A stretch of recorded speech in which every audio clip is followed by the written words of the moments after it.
It's time for AggroChat, the official podcast of the Tales of the Aggronaut blog and stalwart gaming community, where we talk about stuff and things, and the stuff about the things, and sometimes gaming. I'm Belgast, and let's start the show. Hey folks, it's that time again, time for another episode of AggroChat. This is episode 320. Tonight I'm joined by Ashgar. There is no escape.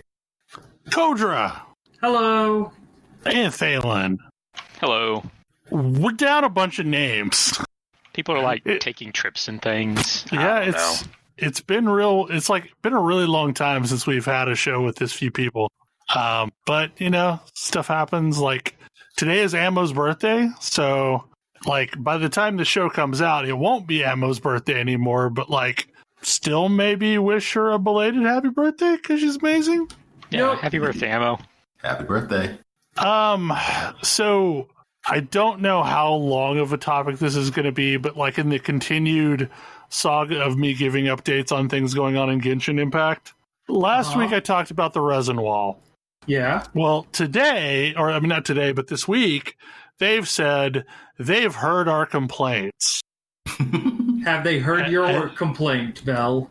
They've made some adjustments. They're making some adjustments. And they're an improvement. They're a version of an improvement. You don't get any more resin than you were before, but you have a larger bowl. Yeah, it caps at a higher level, and the amount of resin you have to spend for the weekly Battle Pass quest has been reduced, so you are not required to spend primogems on refills to be able to do that one. Yeah, so so it's a start. The other aspect of this is they're also putting in a way for you to basically convert your resin to fragile resin.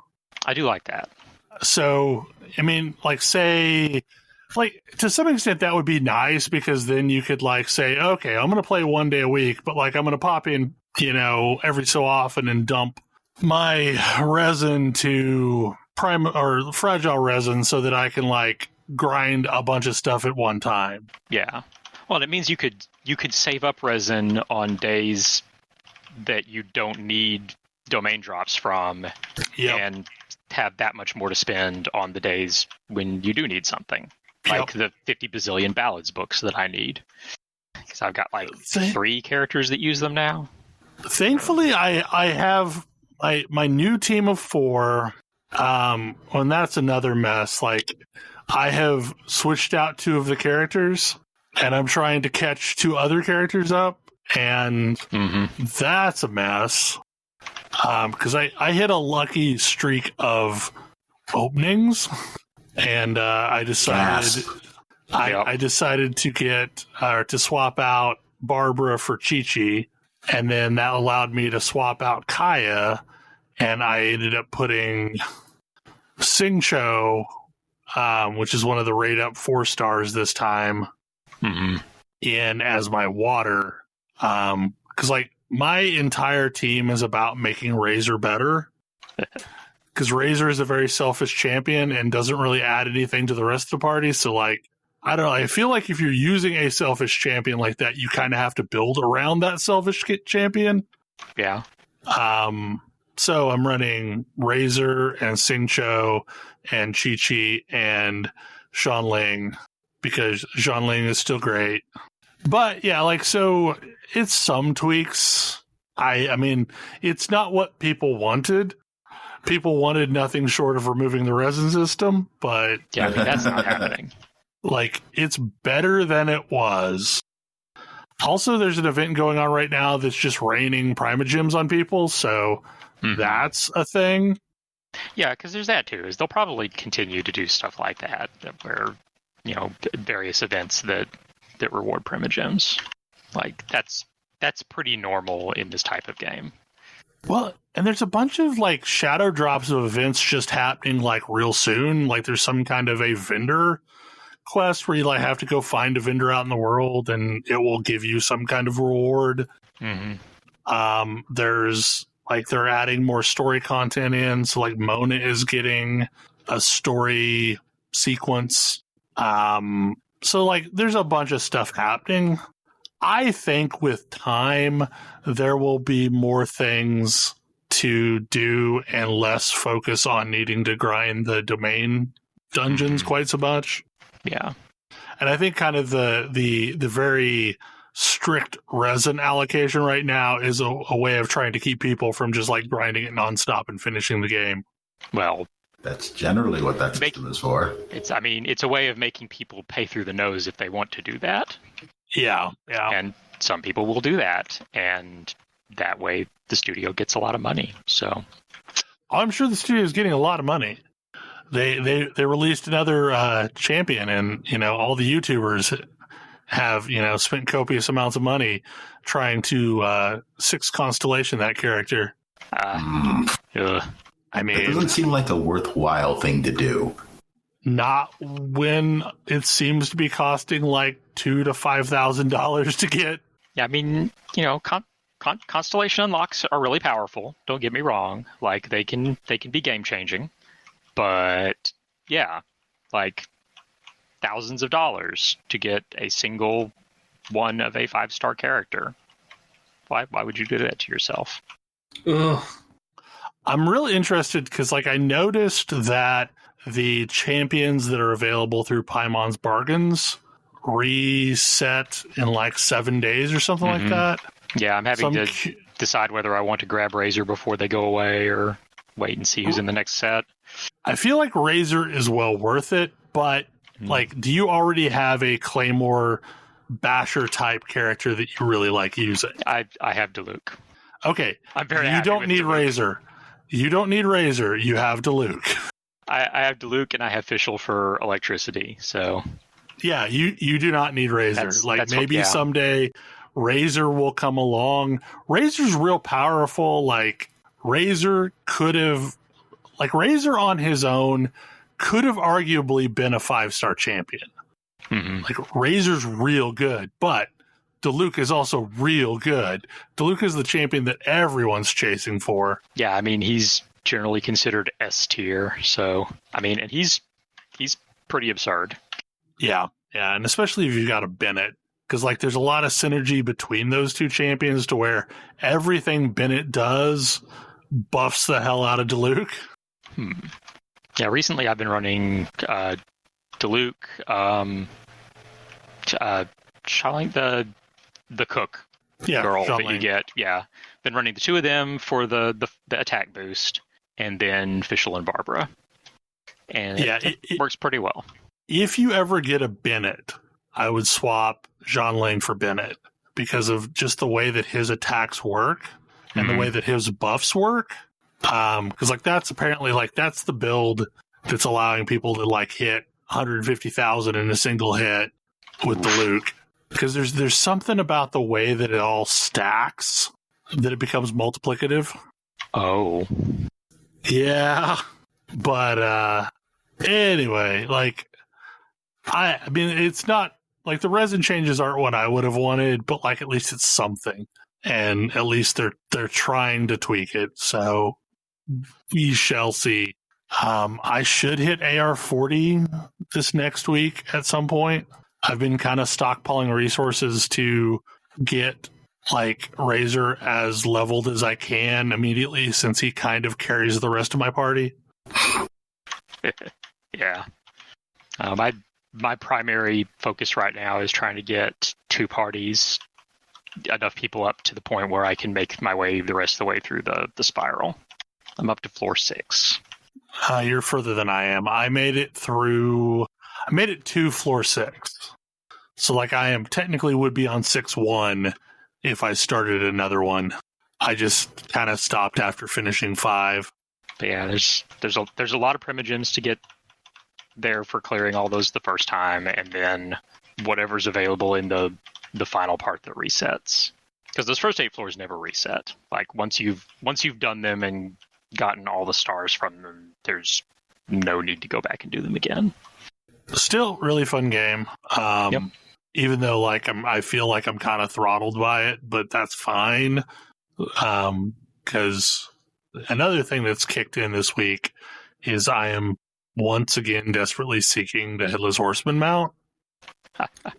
Oh no! There's more to life than the Headless Horseman mount. And look, I have been chasing this stupid thing since Burning Crusade, and the only reason why I care about it is a Tumen's mount doesn't fly. Like if that one flew, then I would probably use that one all the time, and I just wouldn't care about the Horseman mount because it's way cooler looking than the Horseman mount. But the Horseman mount flies. Yeah, but it's not like you get to fly for the first year of an expansion anyway. Yeah, but I have an army of alts, and because of that fact, I'm running it 15 times a day. I would run it more times. But then I did research and realized, you have to be eligible for the purple rewards in order to get the mount. And you have to be, after the level squish, level 45 or higher. Heads up, the level squish has been real weird. Oh? I mean, that's unsurprising. That's expected. So, level 50 is now the cap of what used to be 120. Hey, we're back to even below vanilla, aren't we? Yes, we are. The new level cap is the vanilla level cap because nostalgia, right? No, the vanilla level cap was 60. Yes, right, the new exactly. expansion level cap is also 60. Oh. So, but what's weird about it is they've made some weird choices gear-wise. So for some of my characters, my Legion Legendary is the highest eye-level weapon I have. For other characters, for some reason, their Legion Legendary was eye level 20. And 45 is the equivalent of having beat Legion. And 50 is the equivalent of having beat BFA. So everything's real weird level-wise. Okay. Other thing that's weird about this is old raid content. That's usually weird when this happens. Well, it is fine. I can still farm the hell out of it, and it's still a cakewalk. However, when I'm in Molten Core, because I did the run trying to get bindings this week, another thing I'm chasing, because I need one binding. Good thing not around. That's how they get you. So when I zoned in, I basically had aggro equivalent to if you were a level 50 in a level 60 zone. But everything's gray to me, and it's all I could hit a single consecration aura and just kill it all instantly. I mean, that actually seems remarkably helpful. It is you just pull everything all together. The problem is the postmaster is real certain that you want all the stuff off the trash mobs in Molten Core. Because I was I'm just going to loot the epics, and those are the only things worth vendoring. And then I get back to a post office or a mailbox, and I have several mails from the postmaster of all the various crafting materials that drop in Molten Core. Whoops. But anyway, so it's real weird. Headless Horseman is real weird. It seems to be way harder than it should be for what it is. People are having trouble healing it, but probably the weirdest thing is with the Shadowlands pre-patch, they added a brand new leveling experience and a brand new newbie zone. There is something called Exile's Reach, which is basically the starter island from EverQuest 2. Okay, that's hilarious. Yeah. After all this time, they went to a starter island like every single other MMO on the market. Yep.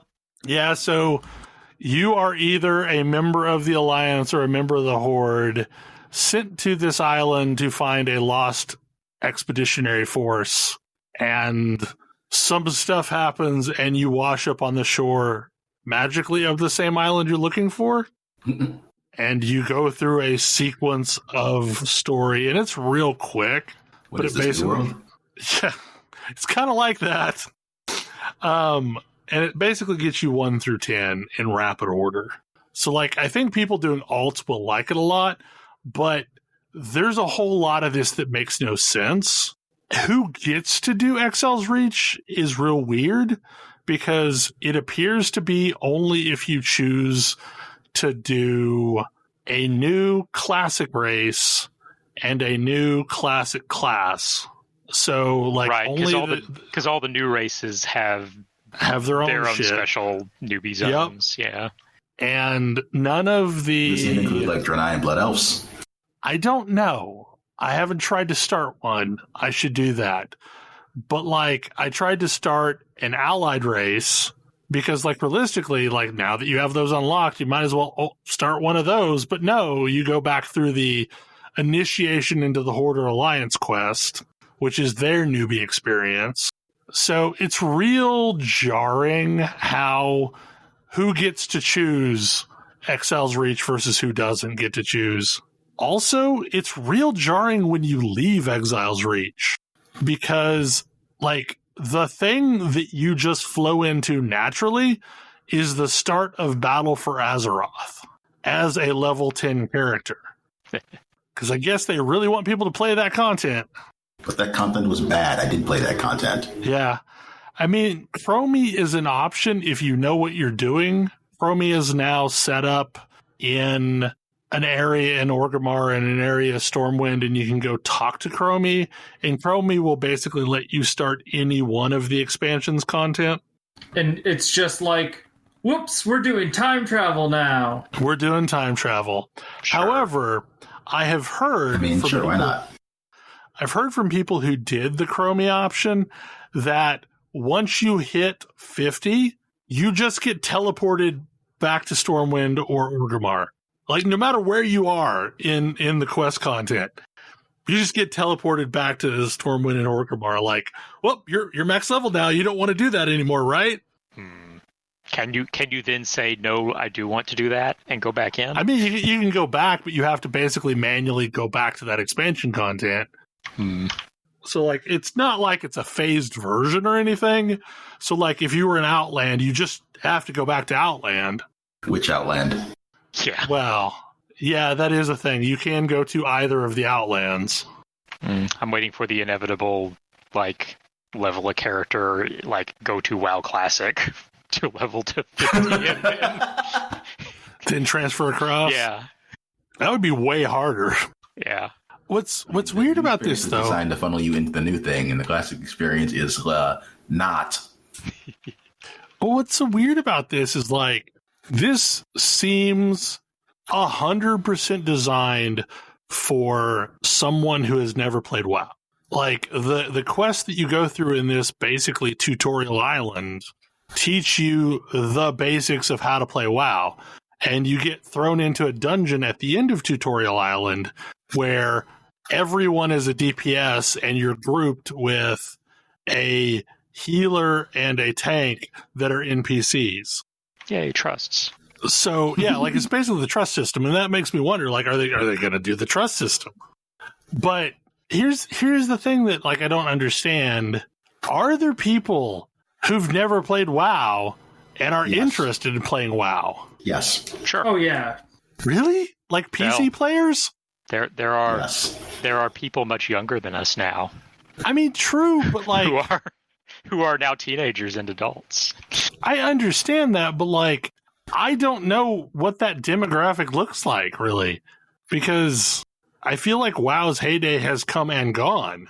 While true, there are still people who haven't played it, and some of them have friends who still do. And yes, an expansion launch, regardless of how old, is a time to jump in. Well, and it would make so much more sense to me if they were launching on platforms that didn't exist on.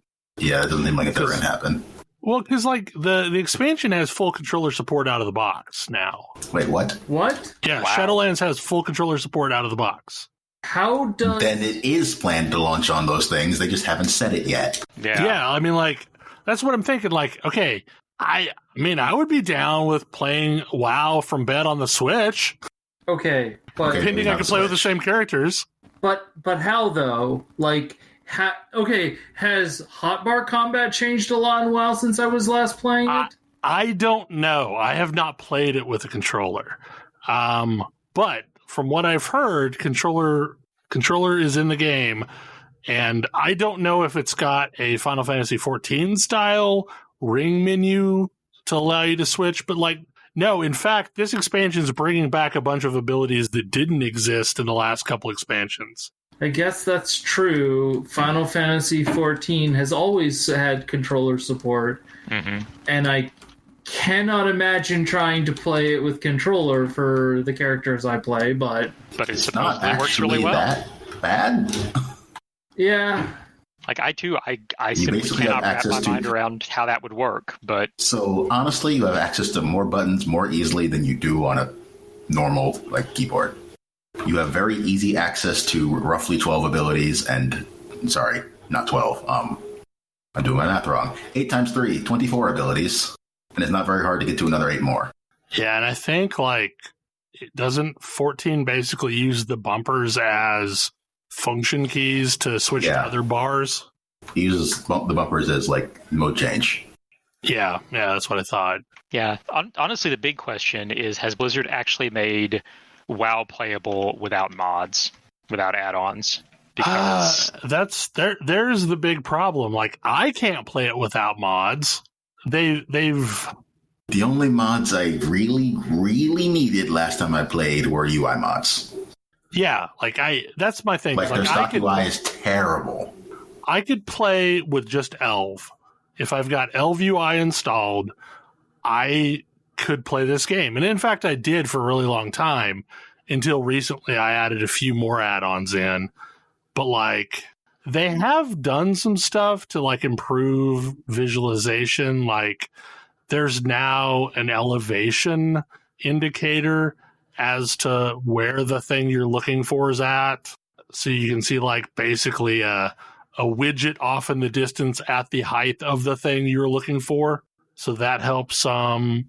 I don't know. I think they've tried to clean up the UI, but raiders are still going to want, DBM installed. Their bag system is nonsense. So I still want some kind of a bag mod installed. And Elv comes with one that I've gotten used to. I did play without a bag mod when I last played. Oof. Yeah, I can't do not having the single bag thing because I don't like compartments. But yeah, I think probably we're going to see a console release as a result of this. I just don't know. I mean, Overwatch has proven to Blizzard that console games sell a lot. And to be truthful, Diablo 3 is the same way. They've sold a lot of copies of Diablo 3. Yeah. Diablo 3 on console is real good. The only thing that concerns me is none of the Blizzard console games actually use the Blizzard account. And I don't know how you do WoW without allowing you to play on the same servers as people that are already playing the game. Oh, yeah. That is not optional to me. It is dead in the water if it's its own console servers. I think the only game that does currently do that for MMOs, as far as MMOs are concerned, is FF14. Oh, that doesn't have separate ESO servers. has separate console servers, and most MMO-like games do. I mean, that would certainly solve the raiders will want you to have DBM installed. Nobody in the raid has That's DBM. a ridiculous monkey's paw of a solution there. I mean, I feel like this is the Stadia problem, the Stadia Destiny 2 problem. Okay, you can play Destiny 2, but you're going to be off on your own server, so you can't ever get queues. Oh. Has that not picked up? No. Stadia is kind of a failure, but... I mean, sure, but... And to be truthful, I tried playing Luna, and I think Stadia is better than Luna. I think it's called Luna, isn't it? The Amazon one? Yeah. Yeah. The one they kind of glossed over in their announcement conference? Yep. I mean, I realize it's real beta at this point, but it was not a great experience. Okay, Kodra, I think this is your topic, and I don't know how to go into it. Is this handicaps?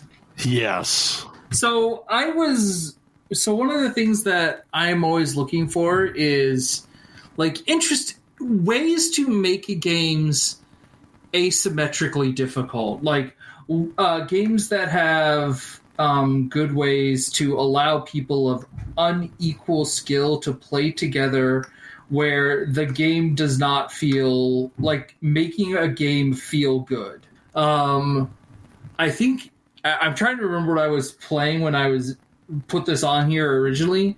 it might have actually been Pokken, and one of the things that is important to playing Pokken is just I can give my son 200% hit points and give myself 50% hit points, and then it's like suddenly it's a little bit more of an interesting game.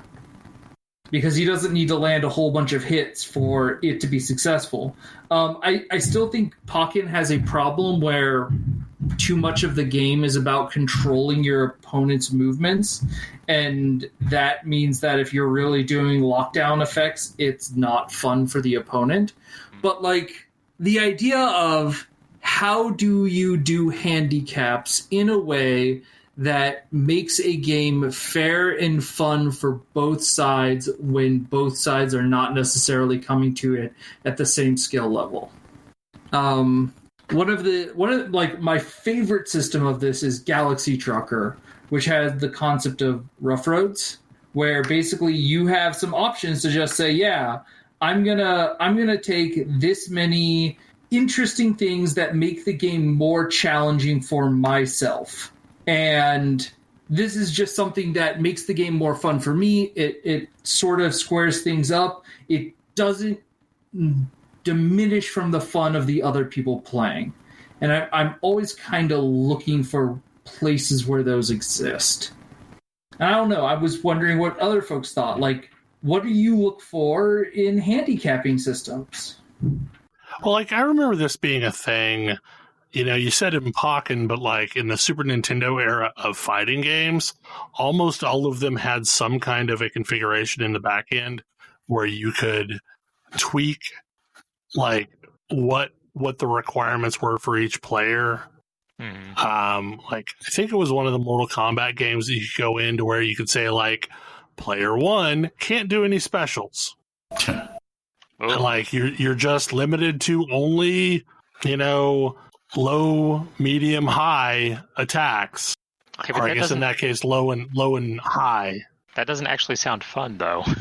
But you could also tweak, like, you know, so and so has 200% health. Yeah. You know, all these other things that, like, there were a bunch of variables that they allowed you to tweak to try and make it to where, like, when your little cousin was overplaying the game, you could make it harder on you, so that it would be more of an even experience. Yeah, because it's difficult to play at less than your actual skill level and and it work at all. So yeah, you really need some sort of imposed handicap to make it work, so that you can actually play as well as you normally would. You're just going to have a harder time. Yeah, changing amount of health is one of the classic ones for like fighting games and stuff. Tekken had that too. Well, I think an interesting version of this was like the infamous Contra code. Yeah, it gave you 30 lives for a 2-player game, but those lives were shared by both players. So if one of you was better, then you would stay alive longer, and the other one could just soak up the extra lives to all go through the content together. I mean, wasn't that also the system in like how Mario games would work, where like you could steal each other's lives, and so one player could sort of feed lives to the others? At least in Mario 1, you have separate lives, and also Mario World. I think they did do something like that in some, like maybe in New Super Mario Brothers. I was going to say, I know in Mario World, if you press select, you can steal your teammates' lives. Yes. Which is, it lets you funnel lives from them to you. And it sort of helps it become more of a team game. I'm always like, the problem is there is a lot of the games we play have an emphasis on competition, and how do you make what are the ways you make competition fun between players that are not playing at the same skill level? And or is that a fruitless endeavor? I don't think it's entirely fruitless, but I will say that a lot of my when I was the lesser skilled person with playing some games growing up, I enjoyed games like Sonic 2 a lot more than I enjoyed games like Mortal Kombat. Mm-hmm. Because there, Tails doesn't have to do any. Quite frankly, if there is a person at the controller, you're probably going to have a better Tails than CPU Tails. Mm-hmm. So, they don't have to be any good. Yeah, I mean that's part of it, is picking a game where someone will have fun playing it, even if they're not any good at it. Because there are plenty of games where if you don't have skill, it doesn't matter how much of a handicap you give them, they're going to have a miserable time because they can't do anything. Like one that I like is Rock Band 4 you can turn on no fail mode for individual instruments. So I can turn on no fail mode for drums and let my son just, do whatever. And the song will keep playing. And it's great. So that's always the one where I'm like, I do enjoy that. I wish there was something that, because those games also have feedback where it's like very obvious when you're failing. That was always a thing I struggled with those games. Like, if you are just not playing the drums, the song sounds very strange. I mean, you can adjust, like, the levels of you versus the game and other things like that to deal with that to a degree. But interesting. I did not realize that. Yeah, there's settings. They've come a long way. Yeah, like you can basically set it where it doesn't matter how badly you play, the song coming out of the television will still sound okay. Oh, that's nice. If you're banging on the drums incredibly hard out of rhythm, yeah, you're still going to notice that. But yeah, there's only so much you can do. I'm just one of the thing that I'm always looking for is I feel like I played a game very recently that was doing this, where the method of handicapping you is sort of like making a game a little bit transformative as far as difficulty. Like, sort of an interesting thing is if you were playing like, and I don't know why you would necessarily do this, but if you were playing like competitive Crusader Kings, like you could definitely people do. You could definitely like handicap yourself by just being like, well, I'm going to be a lesser duke, or I'm going to be a count. I'm going to start this game as a count. You start as a duke, or you start as a king. But it's always interesting trying to find ways to make games asymmetric in difficulty, and then having the tools to balance those on the fly. Try and hone in the best game experience. I mean, to a degree, this is why games like, Mario Kart have the catch-up mechanics and things, is to try and just deal with some of that you necessarily having to think about it. Yeah. But then blue shells, feel bad for the person who is better if they don't want that there. So I don't know. Yeah. Blue shells are probably the most frustrating element to me. I wish they did something, because nobody wants a blue shell. You don't want a blue shell if you're the only person who's happy about a blue shell is the person in second place. Right. Because if you're in first place, you don't want a blue shell. But if you're in 8th place, you really don't want a blue shell. Not when there are items that will actually improve your standing. You want a bullet bill. Yeah, exactly. And the problem with blue shells is changes to the way that game works now really means you don't have a defense against a blue shell. Mario Kart 8 actually has better defenses against blue shells than a lot of the ones before it. Mm-hmm. Well, I remember back in the day, like Mario Kart 64, you could carry around shells behind you and use them as sort of a defensive screen against... They don't stop a blue shell even in 64. Okay. Well, blue shells didn't exist in 64, I don't think. They did. Yes, blue they shells did. existence started in Really? 64. Mm-hmm. Yeah. I don't remember them in 64. But they go through everything, so holding a shell behind you doesn't help that much. But yeah, I mean, this is something that I imagine I'm going to be having to pay more attention to as my son gets more interested in games and more interested in like playing against me instead of just like sitting in my lap while I make the goose honk and harass people. Mm-hmm. Boy, does he enjoy that. I have to say, it was really funny because I've been playing like with my son, and I have been trying to go about like 50-50 I win, he wins type of deal, so that he's not discouraged, but he doesn't feel like he's going to win every time. But as a result, I set him loose on the computer, and at least for the first couple of matches, the computer does not put up much of a defense, and he just smashes them. Yeah, we've kind of started to teach my son how to play board games, and one of the nice things about the incredibly simple board games that are good for learning is that it doesn't matter how good I play. He can still win because it's pretty much all random. Like Chutes and Ladders and Candyland have zero choices in them.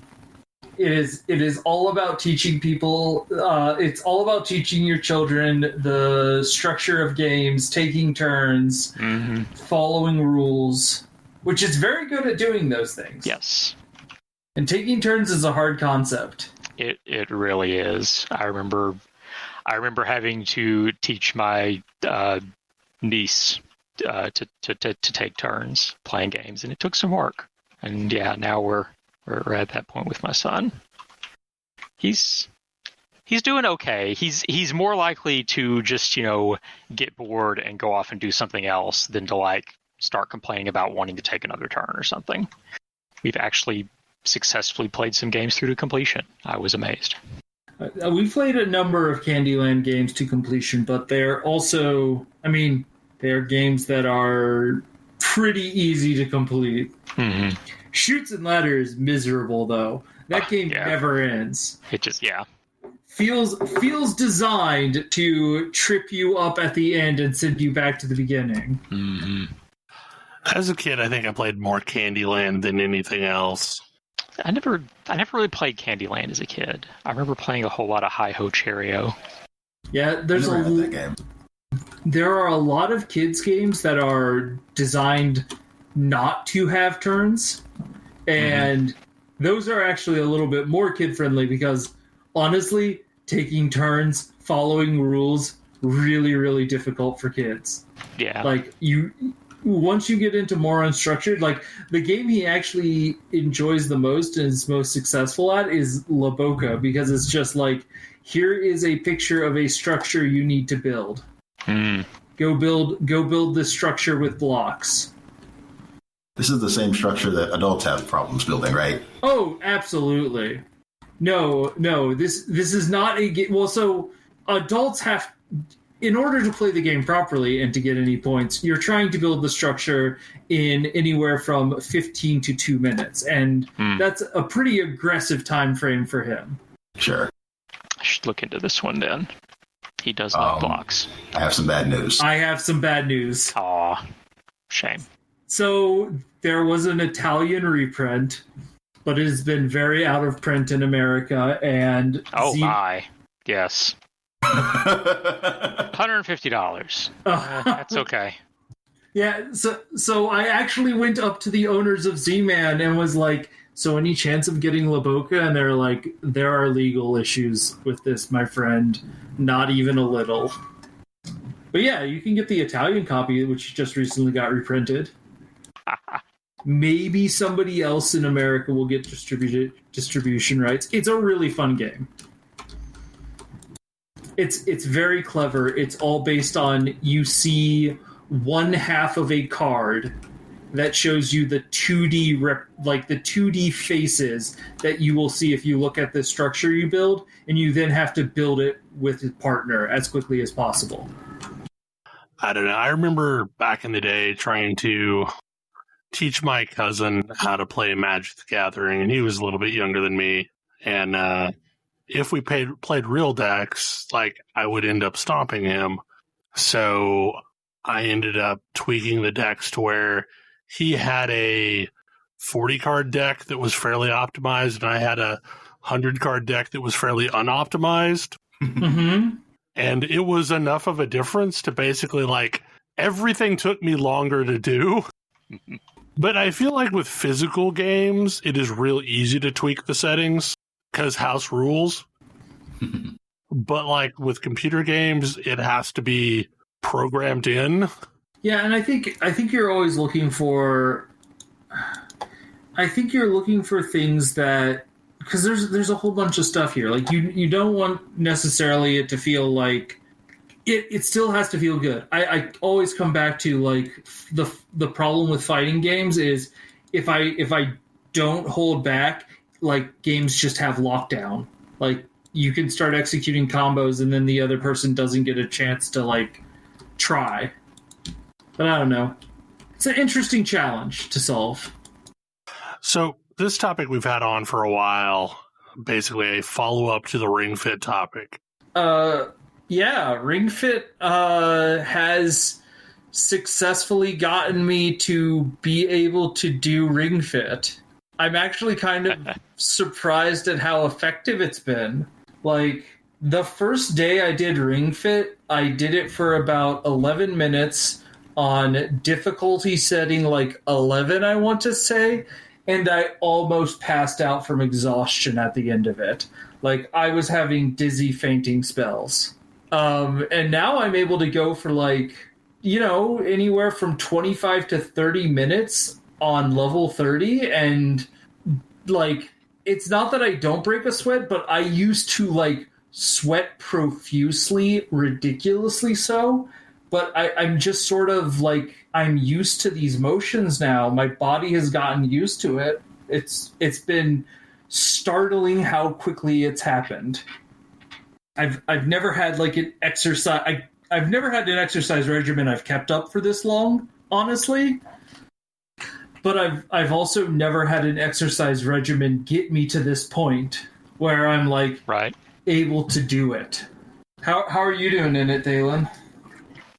I haven't been doing it as often as I really should the past couple of weeks, between physical exertion from other stuff, like having to help my mom move and yard work and things like that, and just not having enough around to it to get. Yeah.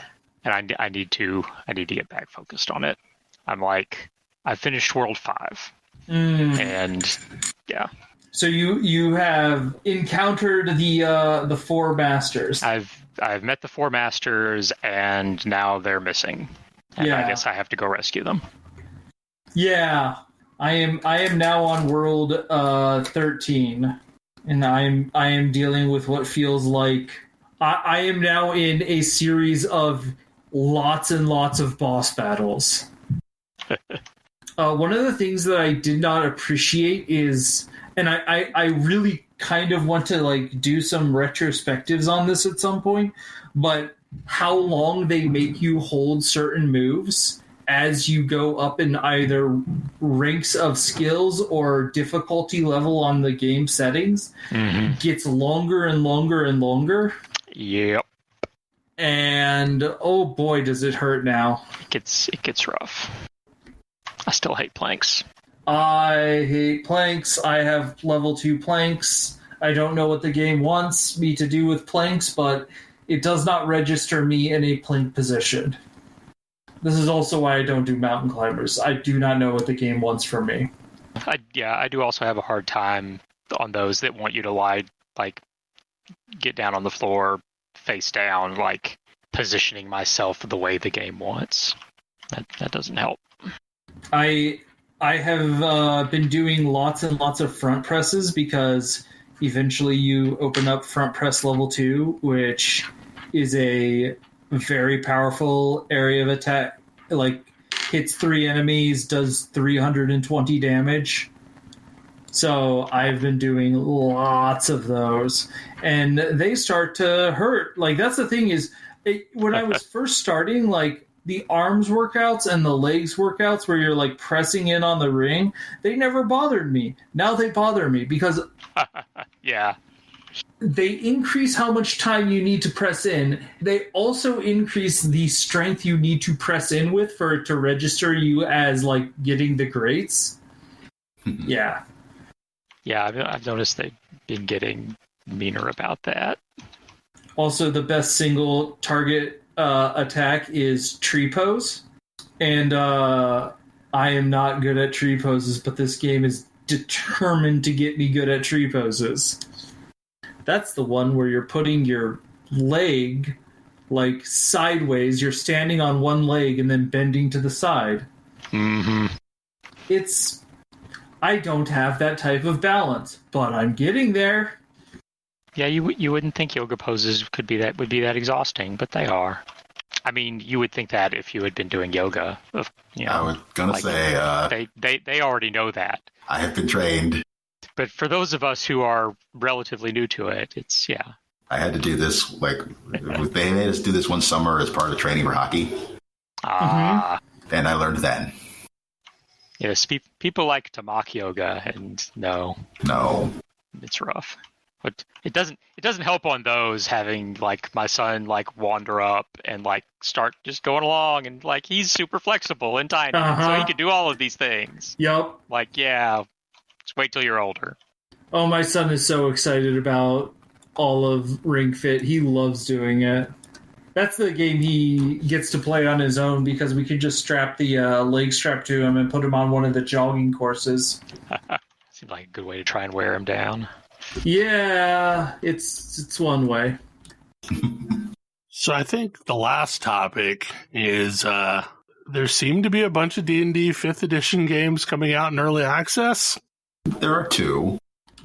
So there is Solasta, Crown of the Magister, which is a new IP, but still like sanctioned and whatnot by Wizards, right? No, it is OGL, so they don't have to sanction it. Okay. So no illithids, no beholders. Correct. Well, but I saw like cross-promotional tweets, so at least somebody's okay with something. They're at least aware of it, yes. I mean, they don't have to care. It's OGL. But yes, it is a incredibly faithful rendition of the D&D 5th edition system, mostly, as applied to a video game. Which is very, very cool because, like, hey, I'm going to go into initiative. Like, combat happens. I roll initiative. Oh, I was surprised because I didn't get my perception checks pre-combat. Okay, so you get the, like, every single thing about 5th edition is going to apply to this game. Plus some that don't really apply, but they apply anyway. Sure, there's a couple of things that they're adding, but whatever. It's a little bit odd. Like, they've added what? They added the ability for you to, like, have some additional fighter feats, I think, to try and make fighters a little more interesting at low levels. They tweaked some rules. Like, their rules on darkness and light are a little different. Their rules on resting are a little different. Particularly, they want you to use a ration every single time you rest. Long rest, that is. Yes. Also, I believe that affects the travel rules, although I have to say, this game has crashed on me every time I try to leave the tutorial. So I can't say much about their rule set beyond how it works there. Oh, that's too bad. I have managed to get to the first fort, and I am incapable of doing a long rest when I really need to do a long rest. I'm out of spells and wounded, and I cannot flee. But yeah, this game also doesn't currently have difficulty options. No, the game's difficulty is yes.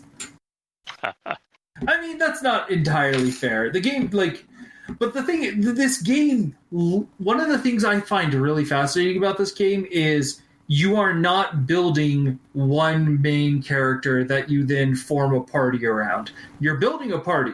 You can create every single character from scratch, and that's your party for this game. Did you want a party of 5 wizards? Cool. Did you want a party of 4 wizards? Sure, why not? Probably not, but I mean, it's D&D 5. You might actually be okay. Yeah, it's true. You might 4 wizards and a cleric. Blast, blast, blast. Sounds good to me. This game, that is not as good of an idea in this game because the fact that you cannot long rest. Right. You have to find long rest points, and then you can long rest. That said, we're trying to do everything we can to say why we like this game, why I'm playing this game. I am playing this game because I love playing, I love the tactical elements of Dungeons and Dragons. I love going around and delving through dungeons and fighting monsters and collecting treasure. All of that is really cool. I have never seen something tell a worse story than this game. Oh, so like a gold box game. That's not true. Oh, okay, it might be kind of close. I was like, okay, you're going to have to tell me what's a worse story than this game. I don't even have time to explain. Nope. I think it's true. This is way worse than Destiny 1. Yeah. Destiny 1 was like not telling me a story. If this game was not telling me a story, I'd be probably more okay with it. Oh. But it's trying, and it's just bad at it. It's not very even bad at it. So, like, one of the things is, so we love Tyranny, because Tyranny introduced the concept of, like, hovering over, like... Words of Eternity introduced that concept. Tyranny did make better use of it. Whatever. You enter the first conversation with, like, the character who is giving you your quest, and, like, each of your different party members can ask them a question if they want, or you can just be like, okay, whatever, we'll just move on. And I was like, oh, well, you're using a lot of proper names I don't understand. I guess I will ask you, like, what is this place you're talking about? And the guy's like, you absolute moron, it's the city you're currently in. If you ask them anything, they'll be like, I can't believe you've existed in this world and don't understand what I'm talking about. All of these proper names should be things that you understand. You absolute idiots. So they've gotten around the whole amnesia thing by being like, no, you absolutely should know what these things are, but you're a moron. Okay. That character is intended to be kind of a pompous ass, but their writing there is just not good. Like, that's not how you should handle that situation. No!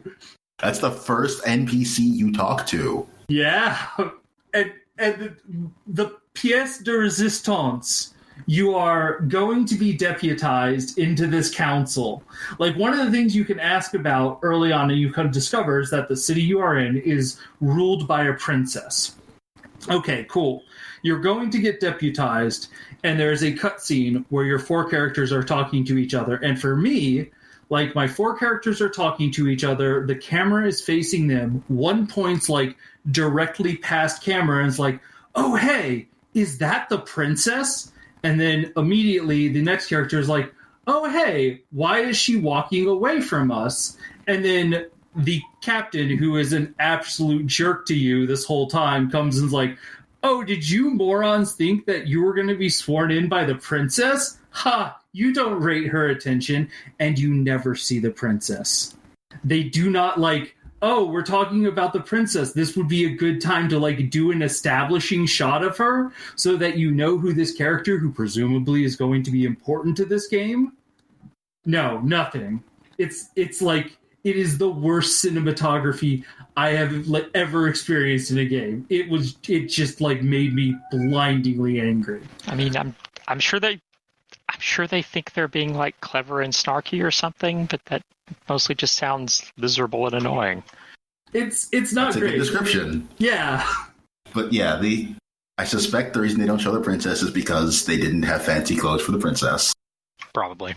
I mean, this is very early access. I've already run into somebody who was like, hey, we're the scavengers. We're going to help you, like, you don't have to loot all of the bodies. We'll come in and, like, take all of the loot here, and we'll sell it for, like, we'll sell it and take a cut, and you get the rest of the money. You don't have to worry about encumbrance, followed by brackets, this system not yet implemented in early access.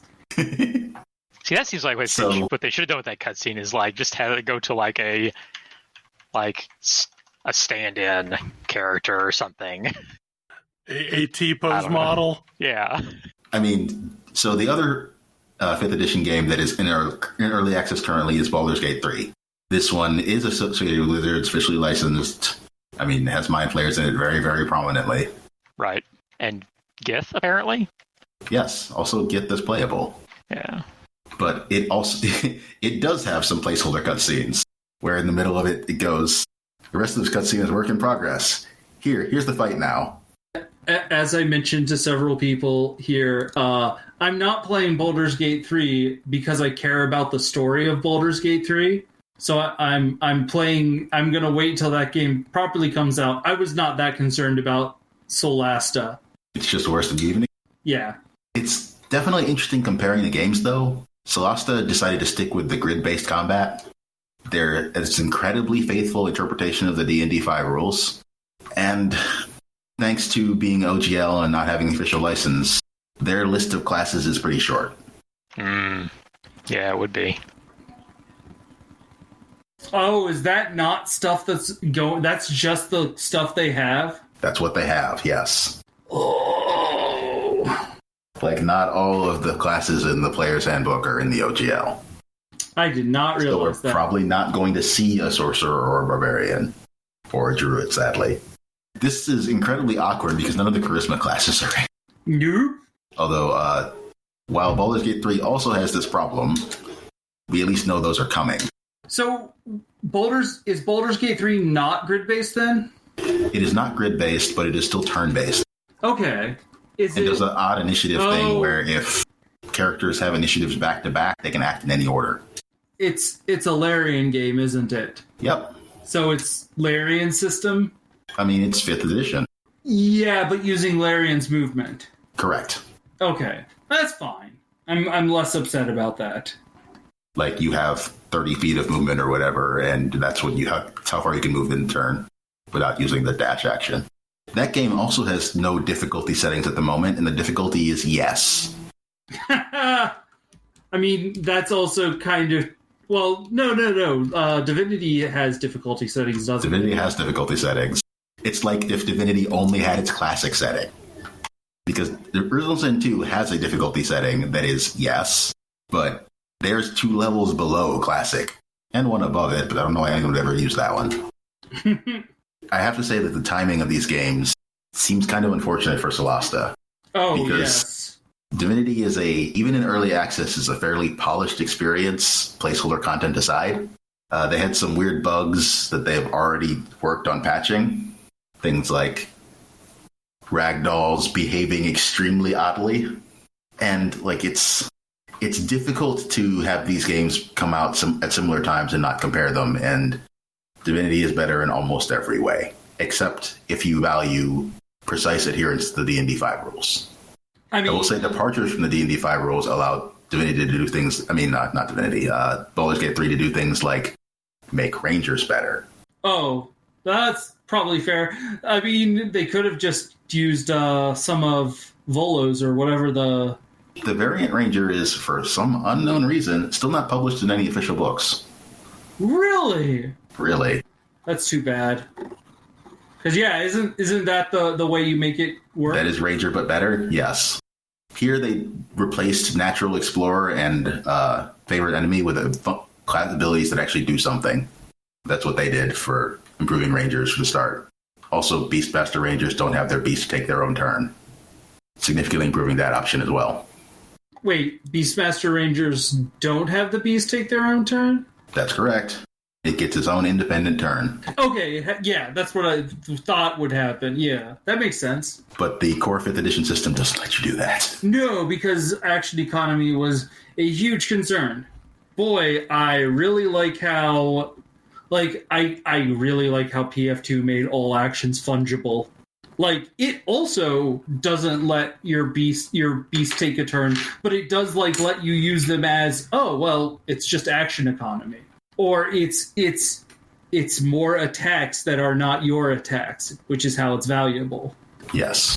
5e's baseline Beastmaster, they are your attacks, and you deliver them through the beast, and they are usually worse than you normally attacking. I don't know. It took them a bit to get that one into a shape that actually makes sense. Well, we have anything else that we want to talk about real quick? So, I guess we have a little bit of time to talk about Spiritfarer, maybe, which I've been playing a decent amount of now. I keep meaning to try that, but I haven't actually played it yet. Same. It is... I mean, it's kind of like... It's such an interesting little game. Like, it's a little bit resource collection. Like, that's sort of the primary gameplay loop while going around and, finding new places. It's, very exploration heavy. You've got an a map that you're sailing around and going to new POIs and harvesting resources and upgrading your ship. There's a couple of fun mini games where you're dancing around the ship trying to collect various resources, be they jellyfish or thunderbolts. But it's just gorgeous art style and lots of stories. All of the characters that I've met so far, it's been odd because I have yet to meet a character unconnected to the main character, despite you ostensibly being the new, like, ferryman of the dead. Like, you meet an old friend and then you meet two relatives right off the bat. But everyone's dealing with some demons, and so it's time for you to go help them put those demons to rest and sort of deal with that. It's quite charming. It's also co-op, and it's a very fun co-op, I think. This is from Thunder Lotus, right? Yes, I don't know anything else they've ever done. Okay, they did Jodam a while back, which was also very pretty, and I hear was good but didn't play. And they did Sundered. They did an attempt at a roguelike Metroidvania that, again, looked very pretty but wasn't very good. But I would still like to give this one a try. I would definitely recommend it. It's like I'm already dealing with some stuff where it's like interesting characters that I don't necessarily feel like I have often seen, like not necessarily fitting archetypes that you often see in games. I remember seeing this when it was like at E3 and thinking it was a really good looking game and sounded interesting. I think it's available through Xbox Game Pass, so I was at some point going to check it out through that. Isn't this one also on everything? Yeah, I think it's on everything. I know it's on Switch is where I'm playing it, and I think it's quite good on Switch. Also, it's got a dedicated hug button, which I'm a fan of. And the first thing you get is the first new power upgrade you get is double jump. So yeah, how bad can a game be when it gives you double jump? You also the second player is your cute little cat creature Daffodil, and what I really liked about it is like some of the little like mechanics of how you harvest stuff requires two players. Like if you want to cut down a tree to harvest lumber, you have to get both you and Daffodil to do the tree together, and like you have to go left to right as you are using the big saw back and forth to cut down your tree. It's got just cute little touches. Anything else? I've just been playing Hades. We don't need to talk about that anymore. Yeah, we've had several conversations about Hades. There is no escape. I was going to say, have you seen credits yet? Yep, I've seen credits. We're going to get to the epilogue. I think I'm getting close to credits. Well, I guess that's a show. Hopefully next week we have a larger group and more discussions to have. And hopefully enjoy the show. And we will see you next week. Good night. Good night. Good night. See you.